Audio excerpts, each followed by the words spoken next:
Okay, good morning, everyone. Welcome to Protein Industries Canada's International Market Analysis Tool webinar.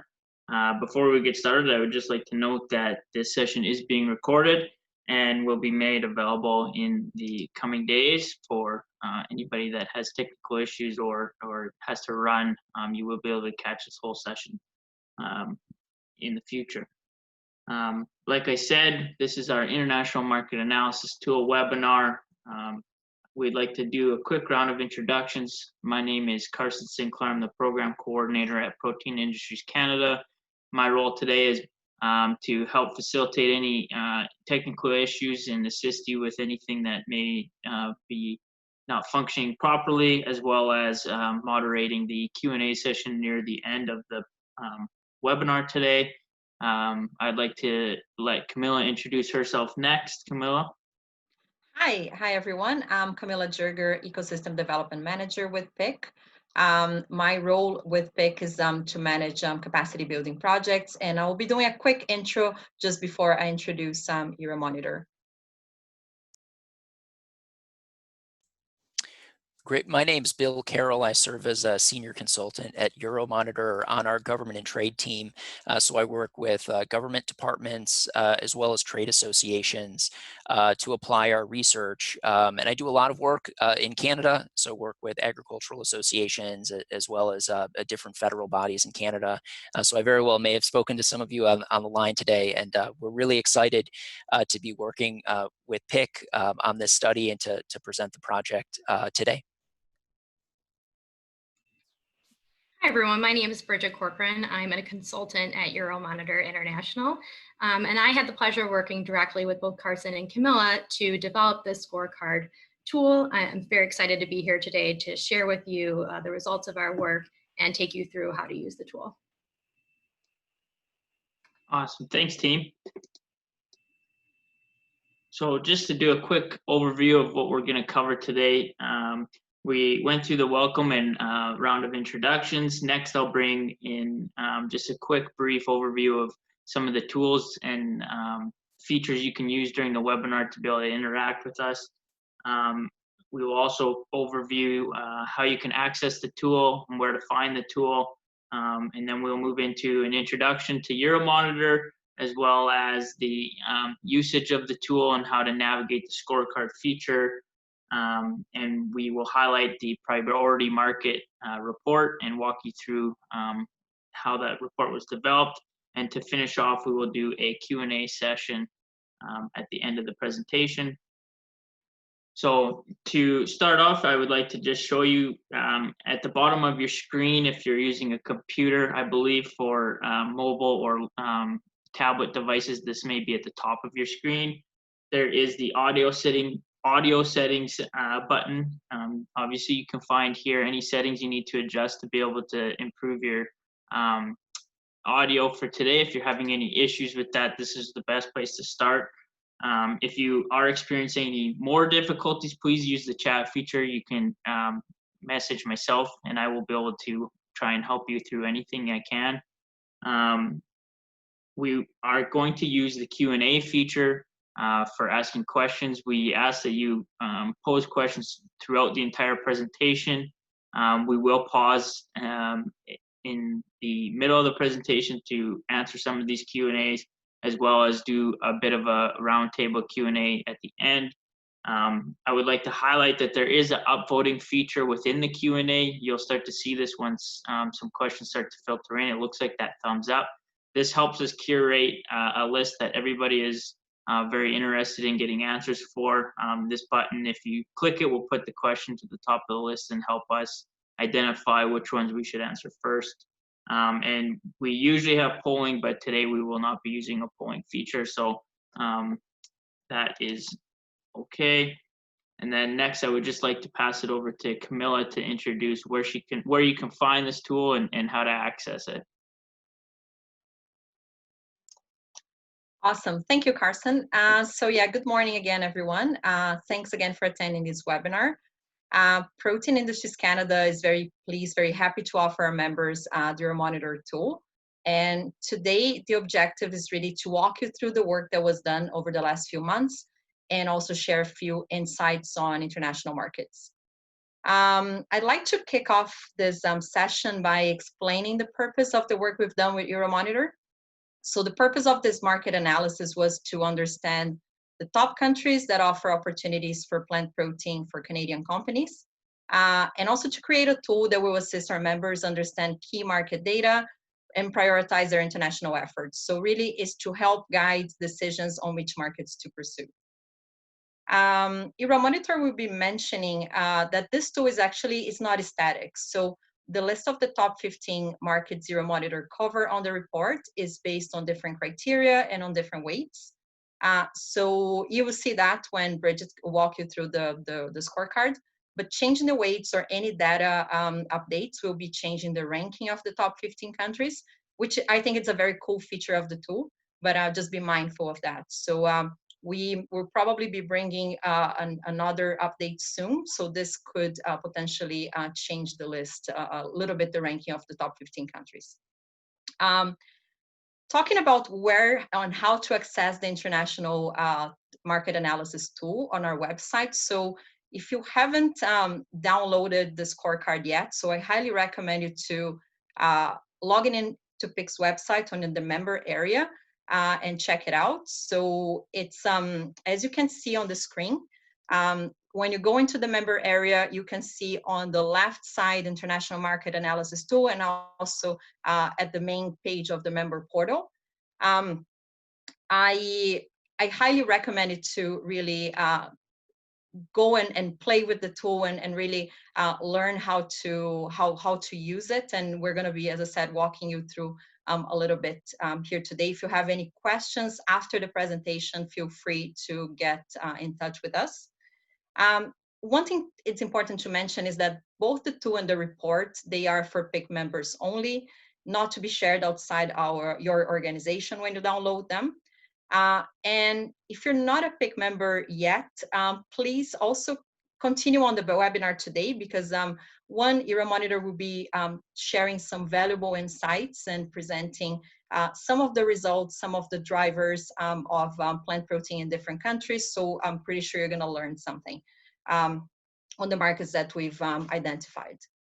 But if you do, if you're interested in becoming a PIC member, not only you can have access to this tool and to the report, but also other reports that we will be including, other collaboration opportunities, getting to know our members, and potentially even apply to projects. So I highly recommend that you consider that.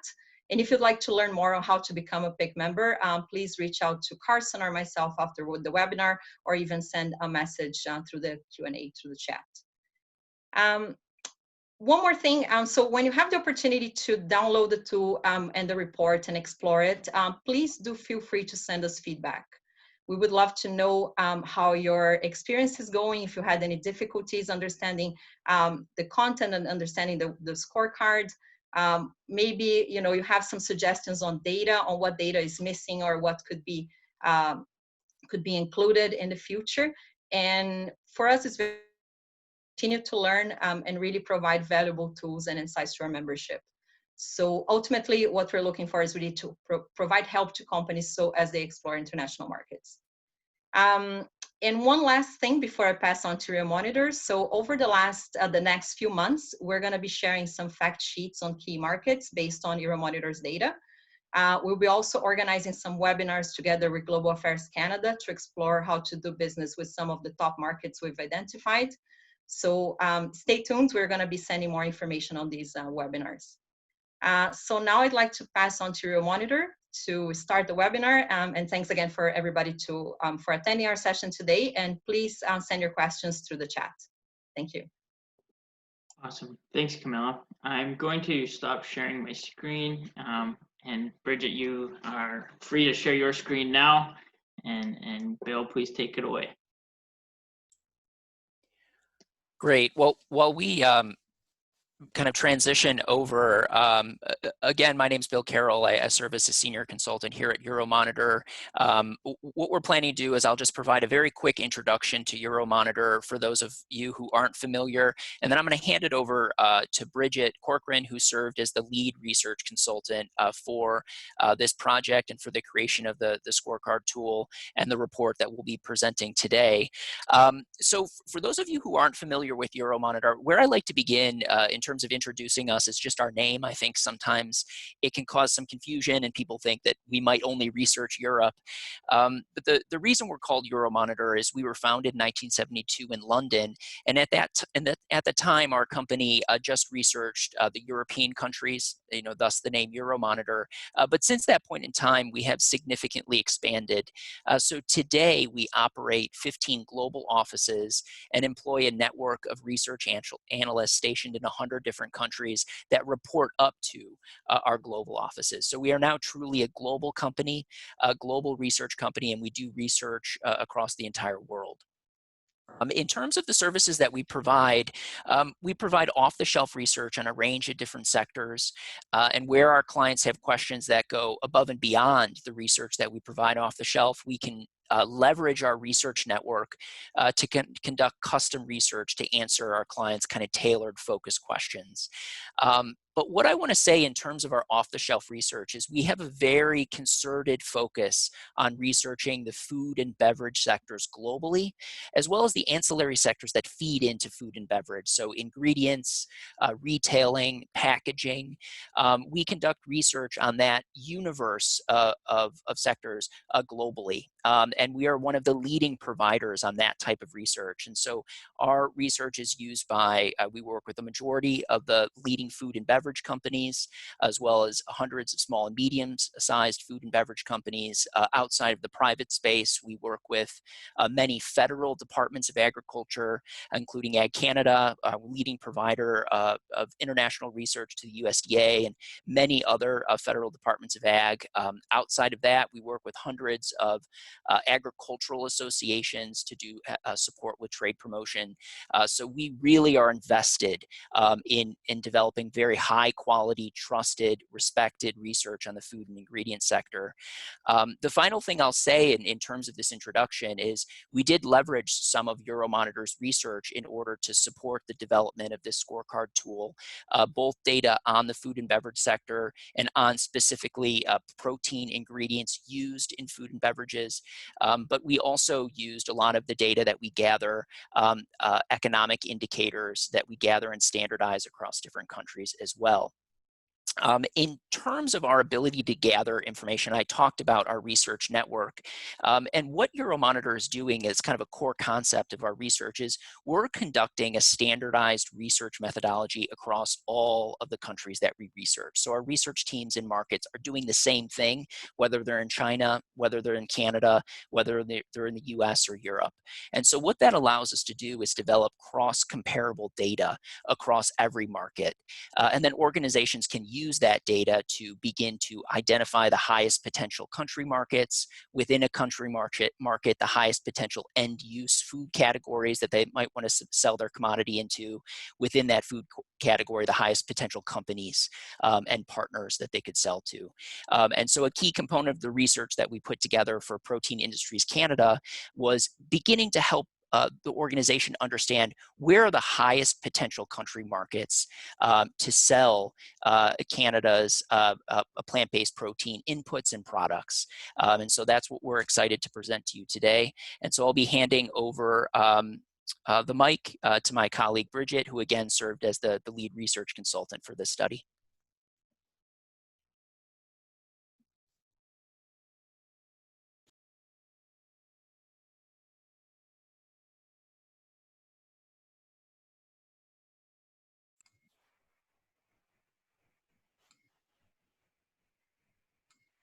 Okay, thank you so much, Bill. I was muted there for a second. Okay, thank you so much for everyone for joining today. To start, I just wanted to back up slightly and provide a little bit more information on our process for developing this scorecard tool. So the objective of our work was really to help PIC better understand the global market for plant-based proteins. So the goal was to use data to identify and prioritize markets and product categories for plant protein ingredients that play a sustainable and greater role for Canadian producers, processors, and related parties across the supply chains. So in order to do this, we created a scorecard. And really this would allow PIC to essentially take the whole world and filter it through to identify the markets that would be would have the most potential based on the data that is the most important to PIC. So to do this, we started with 78 markets, and these are all the markets that we cover in our passport database, which Bill just mentioned. And these markets represent over 90% of the total plant-based protein ingredient usage. And so it really helps serve to provide as a good global view of the demand opportunity markets and important product categories. So using the data that we had at Euromonitor, along with other available secondary information, we identified the metrics to be used in the design of the scorecard. So additionally, weights were assigned to each of these scorecard elements to indicate the importance of certain categories over others. We then worked closely with PIC during this process to help craft the most meaningful functionality into the scorecard tool. So once we had the metrics and the weights agreed upon, we designed the final scorecard tool. And we utilized it to identify the top 15 markets for plant-based protein. Further research was then conducted, and each of those markets was summarized in this report here. So these were the top 15 markets that resulted from the scorecard tool. I'm going to start by walking you actually through the scorecard tool to show you how it functions, how to navigate it, and then I'll come back to this report and we'll review some of the key findings of these top 15 markets and walk through actually one of the country reports as well. So I will pull up the tool now. Okay. I just want to make sure everybody can see this okay. All right. So I'm going to start us off in the metrics tab. And this is where we have all the indicators that we use within the scorecard tool. And they fall really into four main categories, and that's plant protein demand, competing products, trade dependency, and socioeconomical and political. So plant protein and demand, this category includes the consumption of protein as an ingredient, and that's overall. That is including both animal and plant-based protein. And then we look at just the consumption of plant-based protein. And then within that number is included the consumption of plant-based protein in packaged food and also in pet food. Then we have both the historic and forecasted growth rates for consumption of plant-based protein. And finally, we took into account consumption of protein through food service, and that's both in packaged food and in soft drinks. The competing product category, which is right here, looks at the shares of soy-based and gluten-based proteins, as well as local production of plant-based protein. We also look at the total share of plant-based protein consumed in the market, and that's when considering the total protein consumption overall. For trade dependency, here we actually pulled in UN import data. We look at both the total import volume of Canadian plant-based proteins, and then we look at the total import volume of plant-based proteins from the rest of the world. So that allows us to calculate the Canadian share of plant-based protein imports in that particular market. And then finally, we factored in socioeconomic and political factors, and these include inputs such as total population, GDP, disposable income, and literacy rates. And then on the right, you can see here are the weights. So all of these metrics were assigned weights, and we worked really closely with the PIC team here to decide on these weights and make sure the scorecard would really be the most useful version for the PIC team and the members. So again, as Camilla mentioned, this is a dynamic tool. So any change in these weights will impact the rankings of the countries in the next in the scorecard, which I'll show you next. Any additions or removal metrics would also impact the scorecard. So the results as of right now are really reflective of a certain period in time. But the good thing about this is that because it's a dynamic tool, we can update it and modify it as we get new data and new information. For example, as we begin to better understand how COVID-19 might impact some of these markets, that data might end up being valuable. We can include it in, and that could impact the rankings of this. So next, I'll walk you through the actual scorecard itself. So this first section, let me just zoom in slightly for you. Okay, so this first section, you'll notice when you open the scorecard tab, is actually all the countries listed out, all 78 countries, with their rankings and their score. But if you want a deeper dive into what's going into actually those scores and rankings, all you have to do is just scroll down. And we get to the score comparison section. So for the purpose of the share out, I have the top 2 ranking countries pulled up here. We have the US here and China over here. However, you could select any country included in the 78 markets and it would automatically populate below. So in this section, you can see the data points for each of these metrics. The red, yellow, and green colors indicate how this specific country has performed when we're comparing it to the other country next to it. So this is just a way to just quickly help you better compare and contrast the different markets. For example, without really kind of scrolling or going too deep into this, I can see because of this green here that the US consumption of plant-based proteins is higher than China's. However, here in the red, I can see that their growth rates are lower than China's. And then finally, this last section within the actual scorecard tool includes visuals of the 4 main categories. And I'll focus on just one for the purpose of today. But again, this is just to really provide you with a quick visual of these markets. Again, within plant protein demand, you can just kind of very quickly see here that the US has a greater market size when it comes to plant-based proteins than China. However, China's growth rates are higher than the US. So outside of this main scorecard section, there are a few other components here that I think would be useful. So in this tab, we have scorecard data.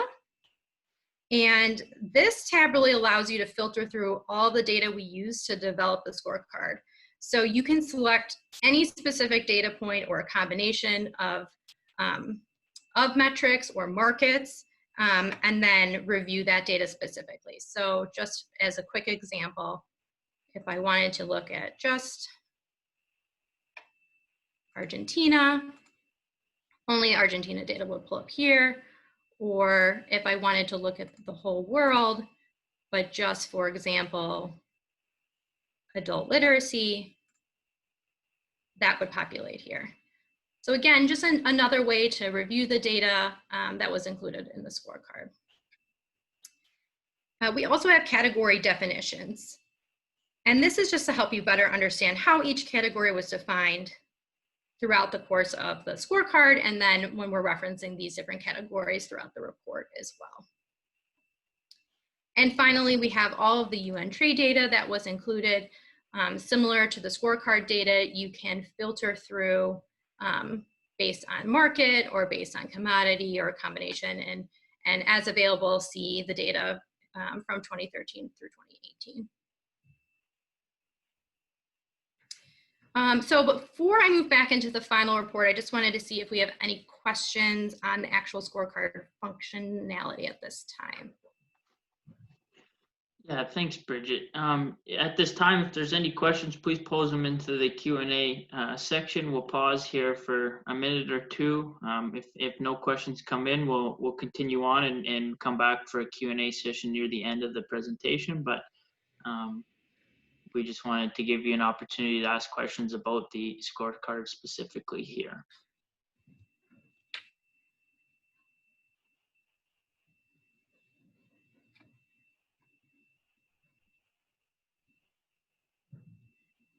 So Bridget, it doesn't seem to have any questions rolling in right now. Perhaps I'll interrupt you briefly if some come in real quick. Yeah. But for now, maybe I can just continue on. Okay, that works. Okay. So as I mentioned, once we finalized the scorecard tool, we were able to identify the top 15 markets for plant-based protein globally. And then we conducted further exploration of those markets and summarized them in this report. So there will be 15 country reports available to PIC members, as Camilla mentioned. For today, I'll just be covering kind of our executive summary and then walking through an example of one of the country reports as well. So through the scorecard development and further research of these markets, there were several key findings that we highlighted for PIC and summarized on this slide. And then on the next 3 slides, dive a little bit deeper into these themes. So top markets. First, obviously, the main objective of the scorecard was to help identify top markets of interest. The US and China both emerged as top markets in this analysis. The US ranks top both for its market size, but also because of its strong relationship with Canada, as Canada had a 46% share of plant-based protein imports within the US. For key categories, as I mentioned in the scorecard, we look at both plant-based proteins in packaged food and in pet food. The fastest growing category in packaged food was actually plant-based milk alternatives, with non-soy-based milk showing the fastest historic growth.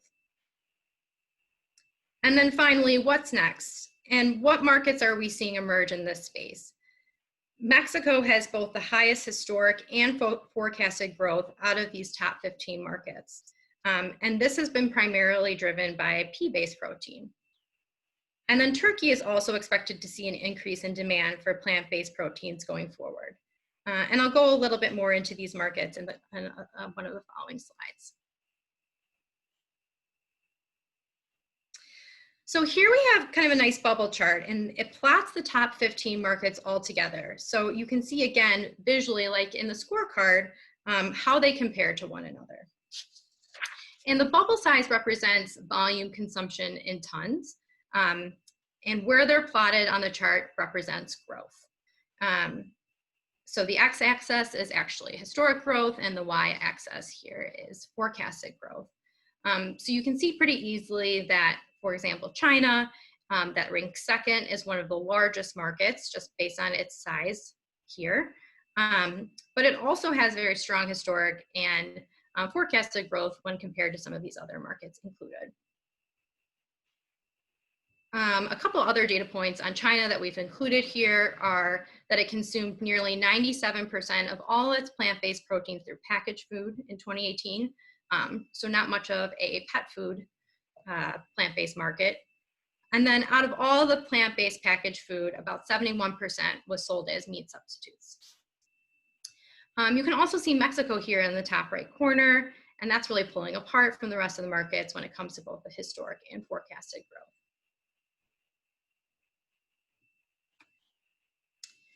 So as I mentioned, plant-based protein is divided really into those 2 categories, packaged food and pet food. With a 61.5% share, packaged food remained the largest plant-based protein provider in the world in 2018, and this is set to increase. Plant-based protein products were largely sold as alternatives to processed meat and seafood and consumed as chilled meat substitutes. The fastest growing category was plant-based milk alternatives, and packaged food was largely composed of soy protein, and that had a 71.5% share. Within pet food was mostly comprised of vegetable protein. 21% of pet food plant-based consumption was through dog food. And within dog food, that fastest growing category was premium wet dog food, and this was mainly gluten-based. Finally, looking again at what's next and some of the more dynamic markets when it comes to plant-based protein, we have Mexico and Turkey, which I mentioned before. In Mexico, pet food is the largest market for plant-based protein. It holds an 88% share of of the total, and the majority of this is sourced from vegetable-based protein.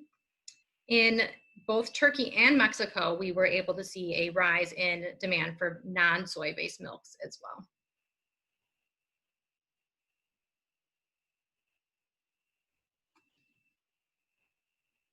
So the next few slides will be really more of a global and regional overview, followed by some trends we saw emerging across the markets.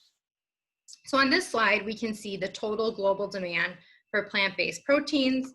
So in this column here, you see consumption in tons, and then that is broken down into these different plant-based protein categories, with soy-based showing the greatest consumption globally. And then on the right, we see both historic and forecasted growth overall. Again, that's broken down by each category as well. And from that, we can see that pea-based protein is showing the strongest historic and forecasted growth globally.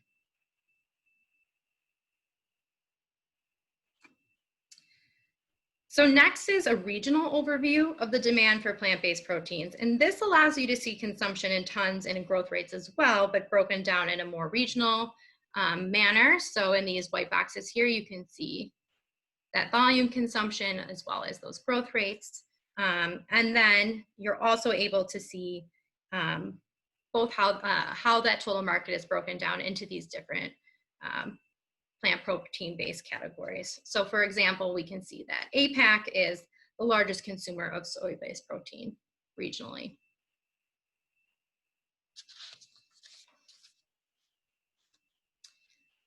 So this is the final slide of our executive summary before we'll move on to a country report.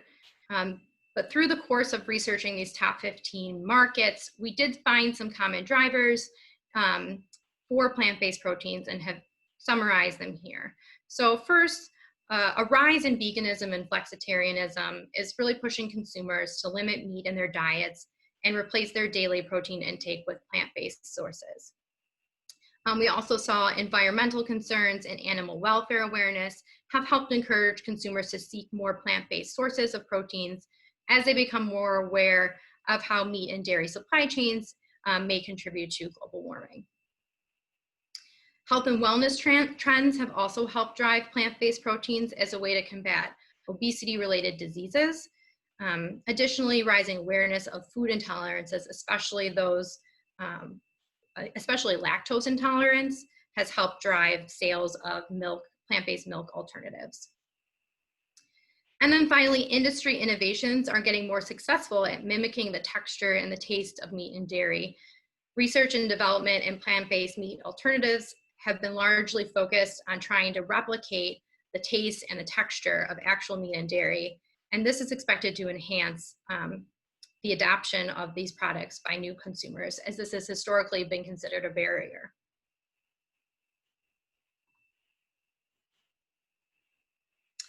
So now I'm going to take you through the US country report.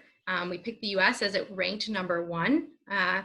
In the full report, PIC members will have access to, you will be able to see all 15 of these reports, and each country report is organized the same way.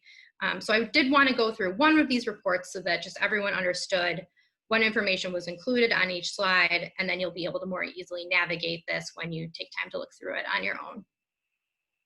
So this first slide you'll notice is the same as is in the global summary slide and includes total of consumption, as well as the historic and forecasted growth rates for plant-based protein overall, as well as broken down in each of those categories.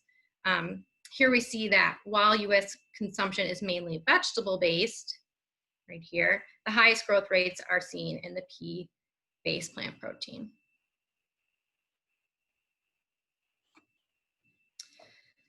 So this next slide aims to include all the key metrics from the scorecard. So a lot of these should look familiar, but just in a different format from what we saw in the scorecard. Up top, we have total consumption of plant-based protein products, food service consumption, total population, adult literacy rate, and the historic growth rates of plant-based protein imports from Canada. And then here we can see how the total consumption of plant-based protein is divided between packaged food and pet care. some more socioeconomical data regarding spending on packaged food and beverages, and also a breakdown of the imports of plant-based proteins from Canada. On the bottom, we have both points of comfort and points of concern. So really, this is just any data that we came across that would kind of explain what would help or hinder the plant-based market within this country. So in the US, we've said that they are the largest consumer of plant-based protein through pet food. And then in points of concern, we've also said that they lag in consumption of gluten-based proteins, as there is a rising gluten-free trend in the country.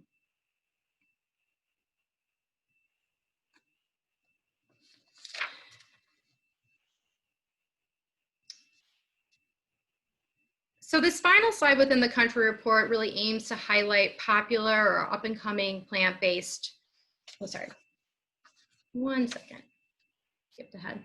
Okay, sorry, this slide covers different trends that we saw that helped drive the plant-based market in this particular country. So one trend we see in the US is for pet diets mimicking human diets. As more people start to adopt plant-focused diets, they're actually passing that choice along to their pets as well. And so we're seeing pet food companies actually come out with plant-based pet food options. We're also seeing a rise in pea protein in the US. As we pointed out in the slide below, that's one of the stronger growing categories. Pea protein grew by about 34% from 2015 to 2018 and outpaced others, mainly because of its rising adoption as a meat substitute base. So we've seen pea protein advertised for those with food intolerances as well, such as gluten and soy.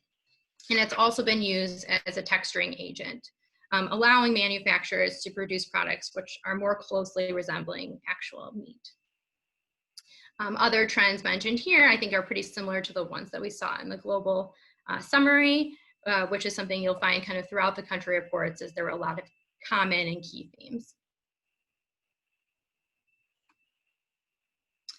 So this final slide is meant to highlight kind of popular products or up and coming plant-based products that we're seeing in this market. So one of the products we've chosen to highlight here is a plant-based pet food, since this is such a big category in the US. And then we also included the Impossible Burger from Burger King, as it was one of the company's most successful product launches, and it was a plant-based product. So again, this is included in each of the country reports, and in each country report, you'll be able to see the product name, which plant-based protein ingredients are included, and just a quick kind of summary of what the product is, how it's been received in the market, and any kind of notable information about that product.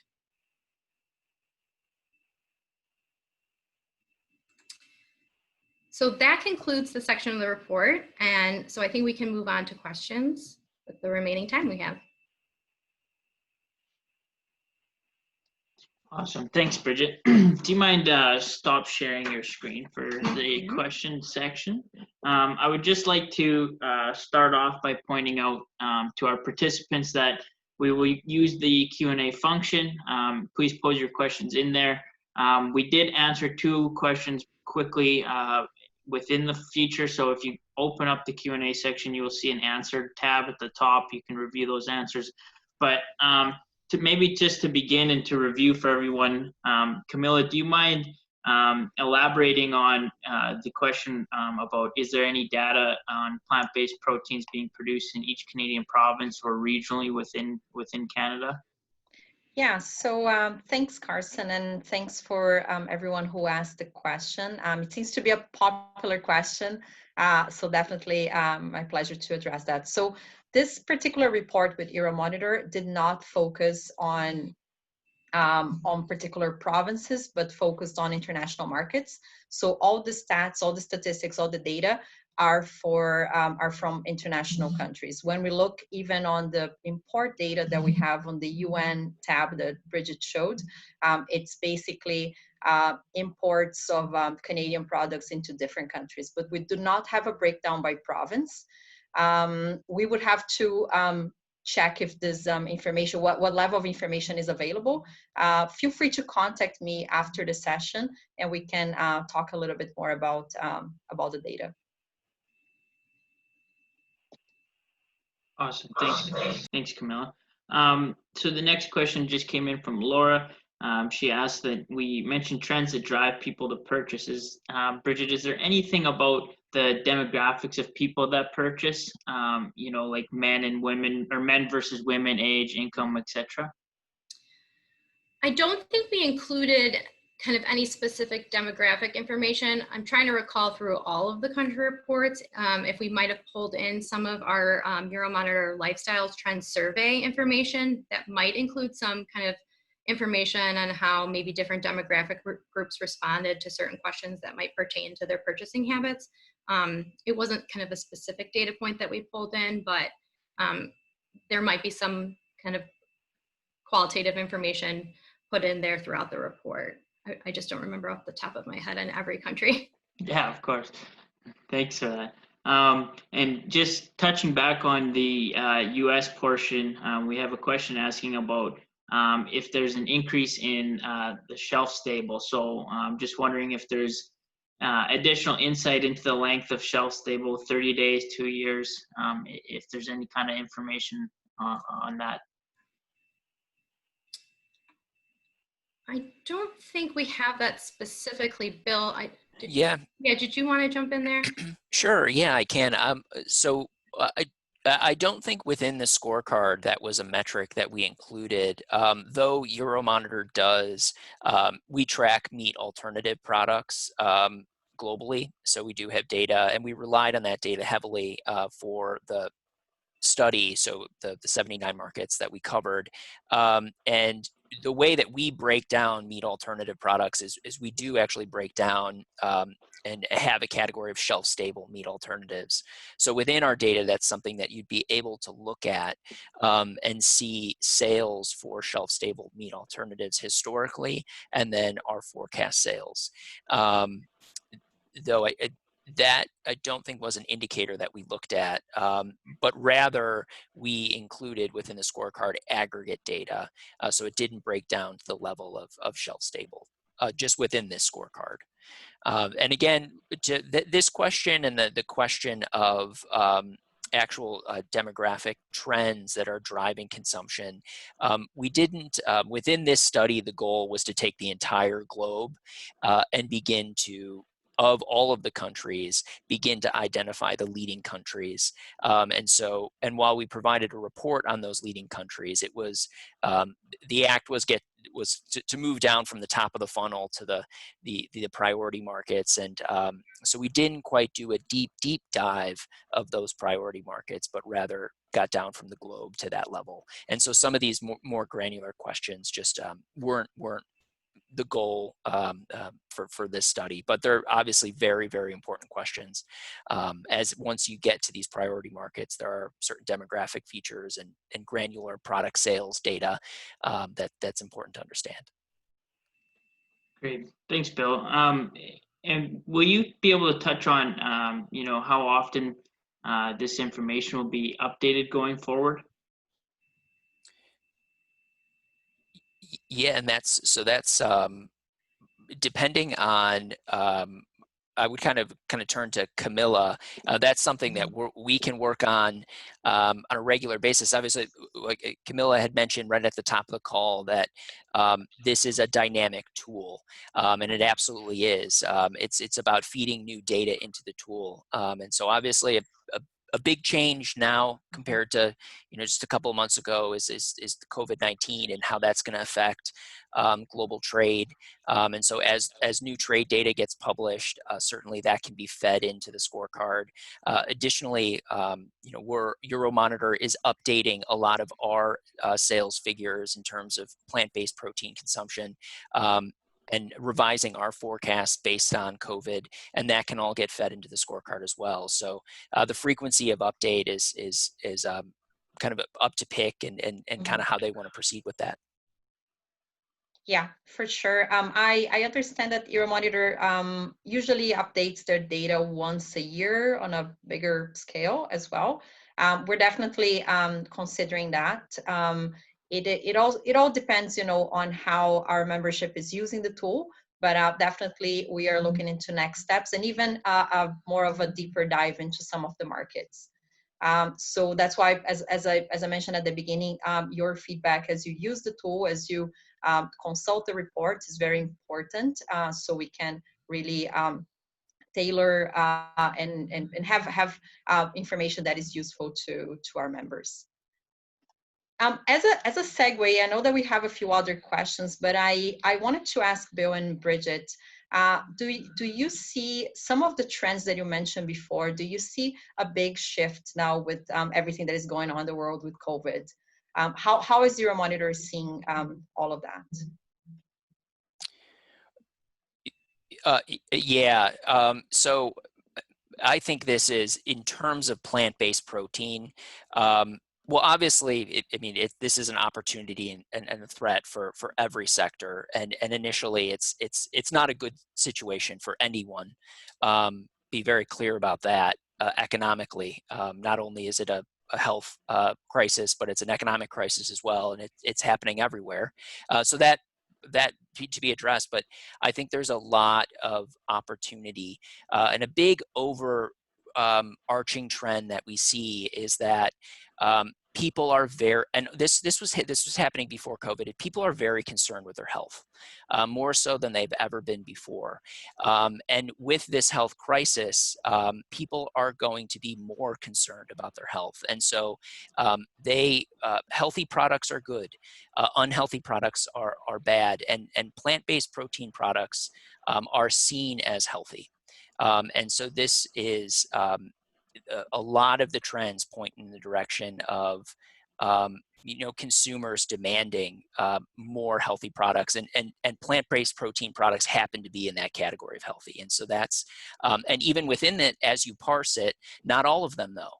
Obviously, plant-based protein products, meat alternative products, are dominated by soy currently, but there is in markets, especially in Europe and increasingly in North America, there's a recognition due to its GMO status, due to its status as an allergen, that soy is not as healthy. So even within that category, plant-based protein seen as healthy, and then within it, some certain plant-based proteins are not seen as healthy. So there's a lot of potential for other plant-based protein inputs. So I think for the category of plant-based protein, that's really how COVID is playing a factor. So there's a lot of opportunity. Awesome, great question, Camilla. Thank you. So we had a question just about more focused on some of the tofu, and Bridget, maybe you'd be best to answer. Do you have, or does the report show market information specific to tofu in certain markets? So sales and volumes? So not specific to tofu necessarily, but would just be the soy-based protein. I think qualitatively, we would have included some information on popular products or which categories were excelling, but not specifically on tofu as a product. Great. Camilla, we had a question here about, on our website with where the tool is posted and where this report is posted. They were asking if it will just be Canada scorecard that will be available, or is it this US data shown? And could you just elaborate more on how broad this report is and everything that's included on our membership side? Yeah, for sure. So yeah, the scorecard with data on 78 countries plus Canada is available on our member area of our website. And also the report, if I'm not mistaken, has about 60 slides. It's very comprehensive. It does a really deep dive into the top 15 markets that we identified through the scorecard. As Bridget showed an example of the US, we have the same content for all the top 15 markets. So I highly recommend you to go and check it out. And it's available for download from our member area. Mm-hmm. And we will be breaking down each one of those markets into singular market reports as well, right? Yeah, exactly. Yeah, as I mentioned at the beginning, we want to make sure that our members are aware of this great information that is available. So we're going to be breaking them down into small fact sheets on each of the markets based on this data, and also organizing some webinars on specific markets together with Global Affairs Canada. Perfect, thank you. And there is one more question here, and I apologize, I'm not exactly sure what they're referring to, and so maybe Camilla, it is directed at PIC. I could ask for your help, but it's asking you if PIC includes vegetable input to creating insect proteins that eventually become animal feed or fish or poultry.